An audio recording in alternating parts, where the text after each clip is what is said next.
माँ सारला महाप्रभु श्री जगन्नाथ पाखे प्रार्थना करी जमती गत वर्ष अखिमुठी पर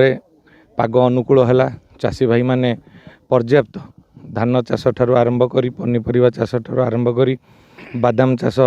बहु मात्रा कर टी मुग कमी आशा करी आज जो अखिमुठी आरंभ होती आज सारा ओडिशार कोण अनुकोण चाषी कूल माने एवं चाषी भाई माने निश्चित भाव में वर्ष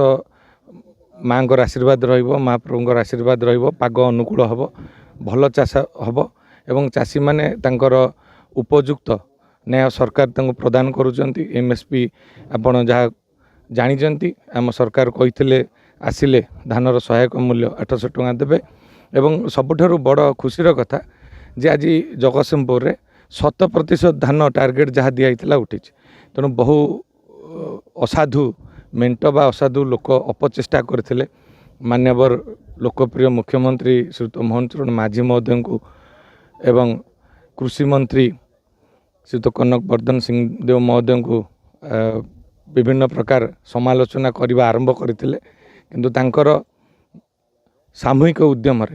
आज समस्त धान उठी एवं आज सबुठारु आउ गोटे बड़ खुशीर कथा सरकार निजस्व हाथ पांठि आज मान्यवर मुख्यमंत्री सबु हिताधिकारी 5 केजी एक्स्ट्रा प्रत्येक मासरे चाउल दबार व्यवस्था कर शुभ उद्घाटन हो।